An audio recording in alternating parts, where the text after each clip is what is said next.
a great day, I'm feeling good. Oh, the possibilities of what I could. What happens when a blind man, a woman of color, and a child of immigrants get together to discuss how diversity, inclusion, and equity affect your business? Hi everybody, welcome to the Choose Inclusion podcast. I'm UB and I am the Latino white guy of the group. I'm Nina. I am the woman of color in the group. And I'm Mike. I'm the blind guy. Hey everyone, welcome back to a very special episode of Choose Inclusion. This is super special because one, it's one of our first podcasts in a year plus since we didn't have a guest. Because today is the 100th episode of our podcast, and we are super excited to be sharing this moment with all of our listeners. And let me go ahead and just say hi to my co-hosts, UB and Mike. How are you guys doing? Hashtag what the fuck? I mean, 100 episodes with you guys. I know. You guys are really patient. Yeah, to be yeah, like you guys have been like, you volunteered for this kind of torture 100 times over with me. I love it. I mean, 100 episodes. I personally never thought we would be doing 100 episodes. I don't know what I thought when we started it. I was just thought, even if no one listens to us, then the three of us would have fun talking to each other. But it turned out that we actually have listeners, go figure. And so thank you all for joining us on this journey. Yeah, it's interesting. Like, storytelling was one of those things that, either it hits or it doesn't. And I was reading something earlier today about, the science of storytelling, or trying to like make storytelling, kind of break it down or make it seem like it's something that's kind of hard to do. But I was thinking, like how as a human race, that's how knowledge has been passed down since the beginning of time, right? Is storytelling. And so it's not like there was a playbook back then when we were sitting around fires talking to each other, telling stories. And so it's just weird to me that, how we try to make things more complex than they really are. At the end of the day, I think where we've shined is just helping bring people's stories and letting them tell their own stories to an audience of people who want to learn and understand from other people what their lives have been like and what they're doing to, navigate this life. So I don't know. It's an interesting thought I had about how we try to make things so complex when in reality it's really quite simple. Well, and I think what you're talking about too is like how complex, not only how complex, diversity, equity, inclusion, belonging, truly may seem, but it's how sensitive and how personal of a journey it is. I mean, it's a truly personal journey for everybody. And I know we're going to share more about that individually. And yet this is not, this is a passion project for the three of us. Yeah. We all have gigs. We all have daytime jobs. We all have families. And yet what's fun is, we have committed time. Like we carve out time, and it's actually some of the most fun I have. I love what I do. I love the impact I get to have, but this passion project of Choose Inclusion is so much fun. And I love talking about it to, so many people. Like it just happens to be like this, oh yeah, I'm also part of this, Choose Inclusion, and like how many more conversations it starts because of this. And then, of course, how much these 100 episodes, and the pre-calls and everything else we've ever done with this podcast, how much I've learned along this 100 podcast journey has just been immense for me. Yeah, and I think like part of the thing I found really fun about it is just having the opportunity to elevate the voices of other people who traditionally might not have had a platform to to share their story and share their perspective and then share their lessons learned. I mean, I think with every conversation we've had, there's been like concrete lessons learned on things that, our listeners can bring back to their lives, to their work, and start making change internally. And I think, and then to hear it from people who've traditionally just not been heard Right. is also just an incredibly powerful experience. And I mean, I have absolutely loved that part of this. Well, yeah, and my thing, because people are like, well, you should read more books, or you should do this or that. This has been that for me. I mean, we have this opportunity, this lucky opportunity to talk to. We've had this lucky opportunity to talk to 100 different people, maybe a little less than that, but who we've all learned something from that's just as valuable, if not more, than reading a book. And not to say I don't love reading or you shouldn't read, but it's I think there's the kind of these stereotypes or these standards that people think, oh, well, you should read more or do this or that. When this is just as important, if not more. This is real time. We all absorb information in really different ways, right? And it's important for people to get that information where they're at and in a way that they can understand and absorb it. And so, yeah, I mean, I'd imagine that some of our listeners are, at the gym or walking their dogs or doing dishes or what else while they get to listen to this. Yeah. Well, I think what's super cool about, and all the great books that are out there on, really broad topics, of, racism and all that sort of thing. What's unique about this podcast, quite honestly, is again, we continue to talk about ethnic, we continue to talk about race, we continue to talk about those super important topics. And yet we also bring in, amazing guests from the people with disabilities community. We bring in incredible leaders from the LGBTQIA plus community. We bring in, amazing leaders across all of diversity, equity, inclusion, belonging spaces, which is completely unique to this because guys, all three of us have gone to diversity, equity, inclusion summits before. Okay. And they're like, oh, we're focused on gender. Oh, we're focused on ethnicity. And how many times, and I've talked to you about this before, where I'm the token blind guy, or Nina, you go there and you're the token woman of color. It's like, so diversity, equity, inclusion is like this great space of, of like where you can intermix. And yet how few, groups and how few people actually take that word inclusion to heart.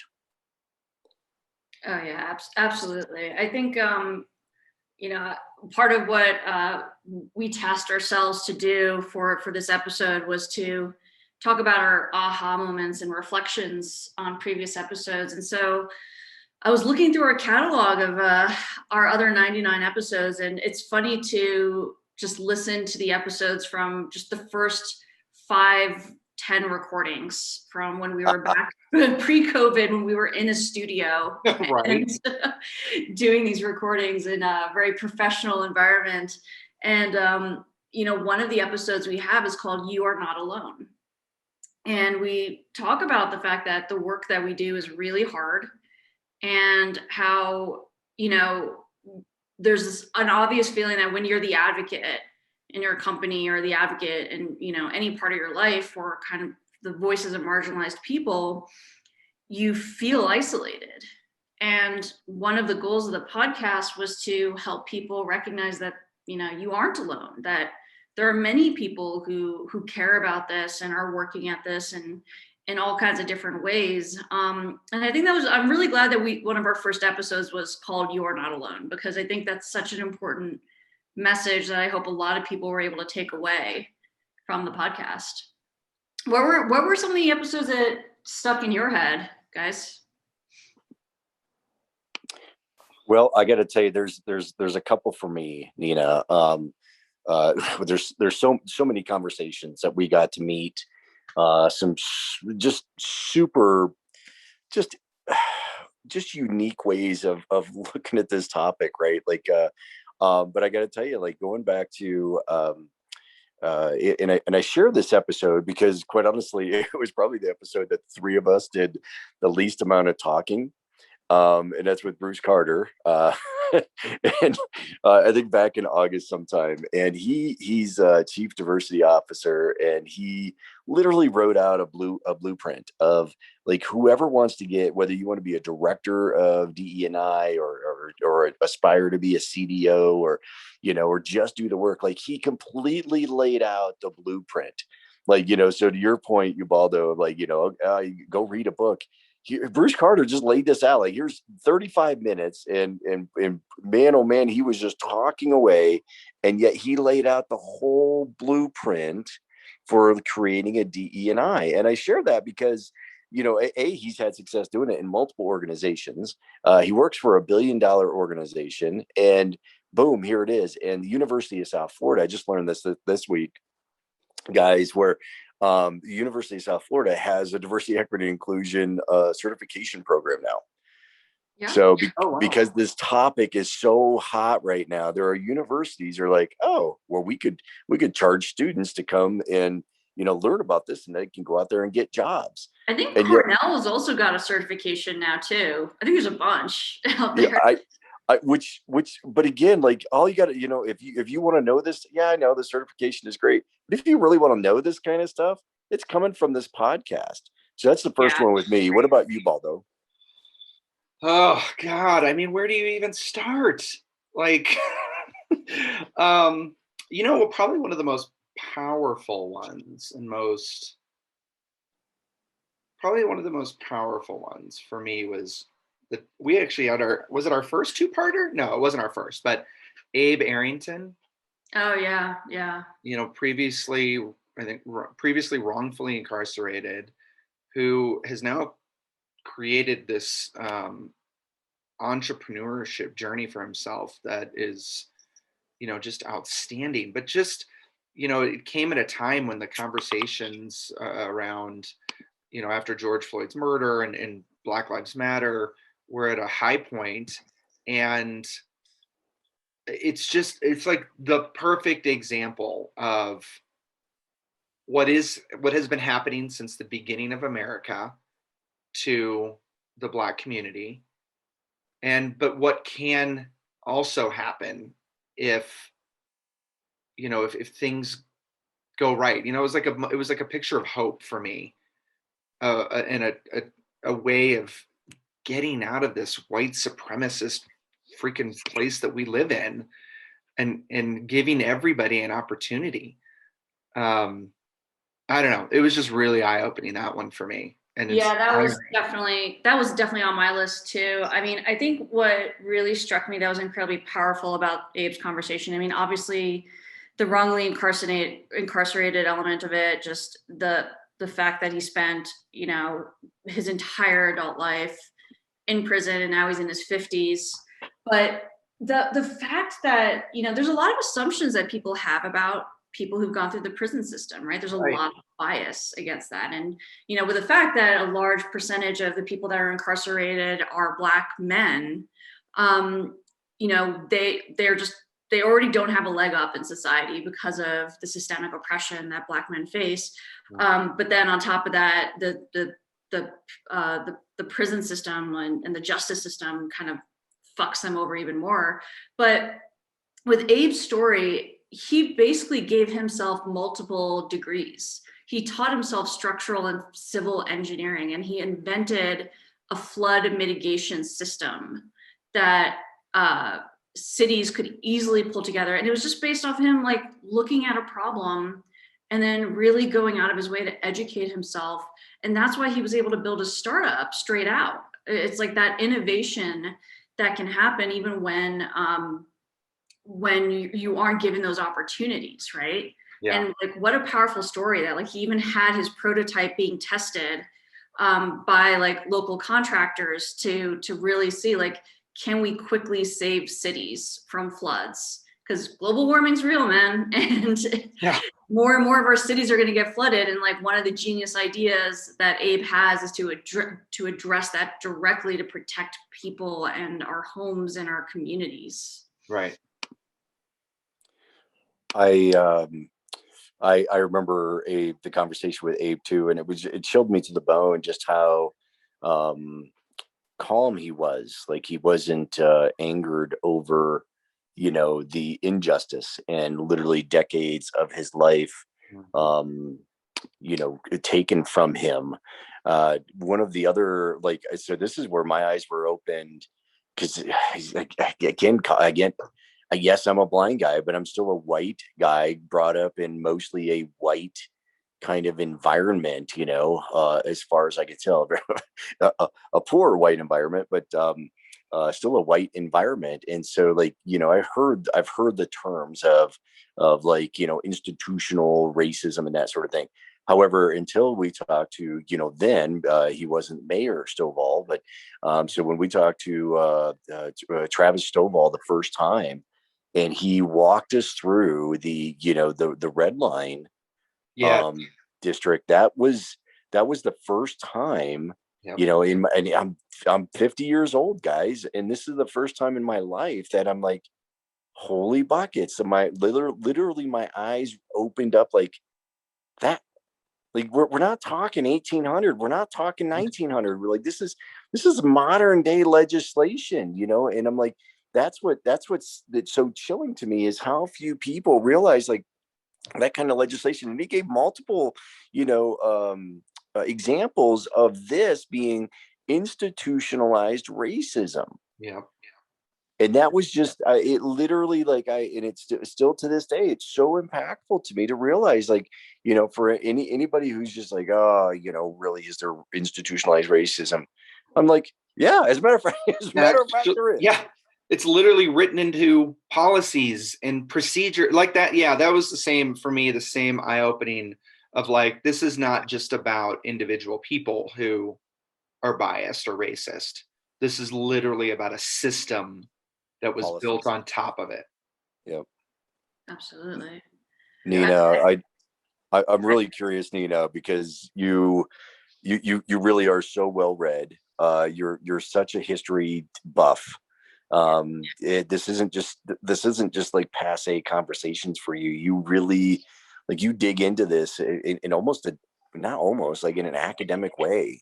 Well, So, I mean, I think it's not just academic, it's very personal because I'm talking to people who experience, like, I know that, Mike, you have not been exposed to people who've experienced this, but I have. And I've talked to lots of people who have, and I've seen the direct impact. So, in the sense that a lot of the systemic and structural racism that were aha moments for you two, it was stuff that I already knew about and I saw directly. And honestly, during my nonprofit days, I was really trying to figure out ways to address it. Got burnt out because you can't fix this stuff in one way overnight. So then you try and carve out your place in the world to figure out what's the element of it that you can fix. And I think that's what all three of us have done in our ways and our journeys. But yeah, it's been interesting to hear the aha moments that you two have been having on it, because I'm like, no duh, guys.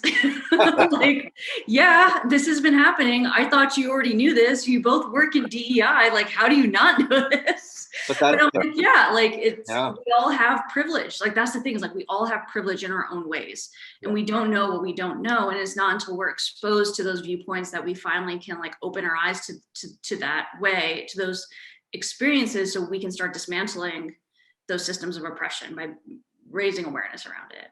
Well, and I think as Mike and I kind of represent this large portion of the population in the US who are ignorant, right? And not in a bad way. We just didn't know because we just never had, to your point, we were never exposed to people going through that necessarily. We certainly didn't learn it in school.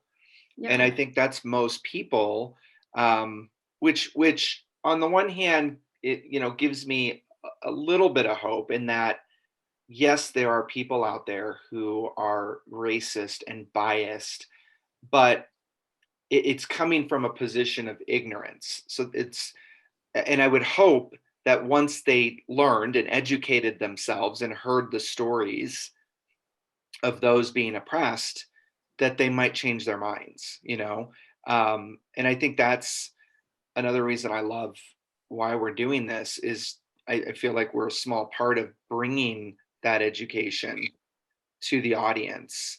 Because yeah, like Mike and I are perfect examples of how we didn't know anything about redlining. We had no idea. Yeah, and that's definitely something I academically knew, but also saw the direct impact. Like having worked in community development and housing, I knew exactly what that was doing. I saw what the 2007 financial crisis, how it devastated Black communities, and wiped out intergenerational wealth. And so, yeah, but I want to talk about one of the episodes that, because I'm very familiar, I'd say, with systemic oppression with communities of color, but as someone who doesn't have a visible disability, I think there's a lot of stuff that I was ignorant of around communities with disability. I've learned a lot from Mike over the course of our friendship. And in February of 2020, a documentary came out on Netflix called Crip Camp. And I just remember like walking away from that documentary and being like, this is one of the best documentaries I've ever seen, because not only did it talk about the revolution that happened around disability rights, but it framed it in the context of like, what does it mean to have a safe space and belong? Yeah. And I remember just like coming out of that and just being like, Mike, have you seen this? Like, Yubi, have you seen this? We have to watch this thing, and we have to do an episode just about this. And then somehow or another, we were able to get the producer of Crip Camp onto the show, as well as the star, who's an international disability rights advocate, Judy Human, onto our show as well, which was just blew me away. Right? Yeah, the two stars of this award-winning documentary. It's up for an Oscar now. Yes, and produced by the Obamas. Like, and we get Jim Labret and Judy Human. Like, how amazing! Yeah, and and what's interesting is, so like when I talk about the disability community as a community, and when I talk about like actually we're really a super young community. Like if you think about it historically, because we didn't, just like to your point, Nina, like we didn't have a safe place of belonging. Like I didn't go to other camps with other kids. I was sent off to a blind camp. Right. Like, so even in the, so it's like, even those safe places, like, is that integration or is that segregation? Right. Like, so, when I was in schools, this again, we're talking the 80s, guys, like this isn't, like I was sent off to a special classroom, like in public schools, right? Like, so like to say, that like there was this community. And so, so for all that I didn't have exposure to with like the people of color or the BIPOC community, which again, there's another, I didn't know what BIPOC was. So until this amazing podcast, but what I did know is, like I didn't know that pound of pain. Boy, oh boy, I know what it felt to feel ostracized and segregated. Yeah. That, I mean, that the parallels, like that's the thing, right?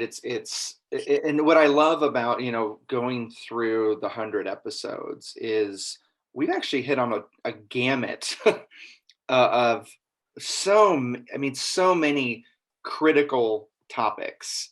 But yeah, the accessibility piece has been such an eye opener in a lot of wonderful ways and impactful ways for me. But just starting to connect the dots between all of the different communities and people we talk to, right? And the similar types of experiences that, that these different marginalized groups have experienced, and how you just start to see these patterns. Is fascinating because you just don't think about it that way, right? You're talking to a person with a disability, and you're focused on that person in that community, and then the next day you're talking to a person of color, and you're focused on, but you don't, sometimes you don't think about the connective tissue there, and that's where it starts to just open up your world. Yeah, like every single person has been touched by being excluded in some way or another over their lives. They have been touched by being othered. And that is a very common thing to just kind of going back to the beginning of the first episode I mentioned, which is you are not alone. In some way or another, we have been touched by that feeling of not being included. And, we have a power collectively to change that. We all have our parts to play in this. Nina and Ubaldo remind me, she's an amazing doctor. There was doctors on the podcast. I know, and I'm attempting to remember. Yeah, which one was it that talked about? Because I never even realized, like, to that point of, so that exclusion actually, you get trauma from that. No, that wasn't the doctor. That was the oh my goodness, she's a CFO. She was at Comcast for a while. She was the youngest woman of color, like vice president at Comcast for a minute. Doggone it. And she's here in Denver, actually. I know you guys will remember her, but she's the one who, I'm sorry? Z Clark. Or are you talking about Danielle Schutz? Danielle Schutz. Yep. Oh, Danielle Schutz. Okay. Yep. And she was the one who, like, I never thought of, like, so all those moments of feeling alone, in our own way, those create trauma in ourselves. Right. And like, because we were talking about that tokenism and how, like, oh, like it's a badge of honor. Like I was a token blind person or whatever. And she was the one who opened my eyes to, like, just how, like, we hold on to that. And actually the empowering moment is kind of this space that we're creating of saying, no, it's actually not okay to be that token. Like it's not okay. And yet we're creating that safe space to actually have those conversations. Absolutely. I do want to mention my absolute favorite episode out of the 100 that we've done. Can I guess? Can I take a guess? Yeah, you. Yeah. I think you will. Yeah, actually, you do guess because I think you know exactly which one I'm going to say. Yeah, it's the two young Black girls, right? Yep, Ayana and Phoenix. Yeah. Yep. I just absolutely love that episode because, first of all, just to hear two young women being confident enough to just challenge the narrative that their teachers are teaching them. Like, our history narrative is so messed up. It's like completely focused on a white dominant narrative and completely erases the Black history that is very much a part of our culture, or a part of our history and our culture, and explains a lot of the systemic issues that we have. And just hear these two girls talk about it and say, like, yeah, we talked about it with our teacher and she just ignored us. Yeah. But at the same time, like, they were so hopeful. Like, they just knew that they were going to have the power to change everything. Like, and also I was really impressed that they gave a crap about what we had to say about our opinions on the uprisings that were happening across the country at the time, the post George Floyd uprisings that were happening. And I was like, why do you 12-year girls care about what we think? We're the ones that destroyed your world. Like, you are the ones that are going to be able to really change it. We're going to do our due diligence to try and make as much of it right as we can. But it just gave me so much hope about the future. And I think maybe that's the connective thread throughout all 100 episodes is hope. Like, I mean, we've talked about everything from racism to mental health to disabilities to accessibility to oppression, systemic inequalities, to this DEI lonely life that most of us live. And but at the end of the day, like, there's almost this roadmap to hope that has been put together through all our guests and their stories of, we can do it. Like, there is a clear path to get it done. It's just that, there's, as human beings, we kind of get in the way of ourselves, but it can be done. I totally agree. Ubaldo, though, is there an episode that you can point to and just say like that's like kind of the most impactful, the aha, the most favorite? Do you have one of those? Oh gosh, that's a hard one. That's like asking me what my favorite movie is, because it's Yeah, and I think I'm in your boat too. Like I always, you guys have heard me both talk in public before, and I always use the joke like, all right, who's your favorite kid? We all have one, right? Like so, but the podcast, because there have been so many of these, again, from Danielle Schutz to Travis Stovall to even one that we didn't talk with Bruce Carter, where I just learned so much, and yeah. I've had so many of those aha moments where it's like the collective. I have this collective. Lex Gillette. Well, we've had Lex Gillette on a couple of different times, and he shared. Right, because it's easy for me to talk about, like as a white blind guy, like how I say, like man, how much I felt discriminated against it, throughout my life. But Lex talks about like being a young black man growing up, a young blind black man growing up in the South, and yet he never had that direct discrimination feeling from the race, but yet he felt it from his blindness. Right. Right, like in Yeah. just that, those kind of connections with our guests, to me, have been this collective favorite. Again, we've been talking about 100 episodes, like almost seems like they've flown by, Yeah. because this has been such a passion project for the three of us. Well, and I think that the intersectionality, I think, has been another big aha moment for me. The fact that intersectionality really, like, most people fit into that. There isn't, most people have, like Lex, 2 or 3 different things impacting them from these discussions, whether it's being blind or being black or being an athlete, an elite athlete at that. I think the intersectionality is another one of those really fascinating themes that I never gave much thought about, but now I think about being white, but also being Latino, but being privileged, right? Like we all have, it's a one common thing that we all have, that that we can use again to connect and to help each other out and to understand each other better.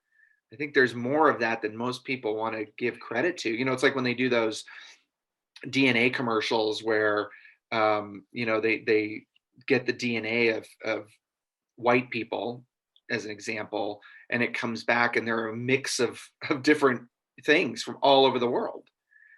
And they never knew that. And all of a sudden it's like, well, who am I then? Like, what's my identity?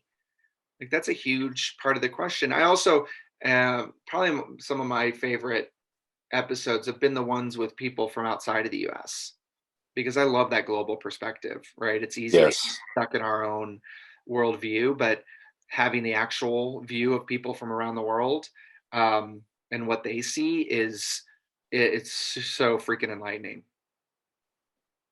Yeah, absolutely. Yeah, I think it's definitely shed some light on what does racism look like? What does marginalization look like in other countries?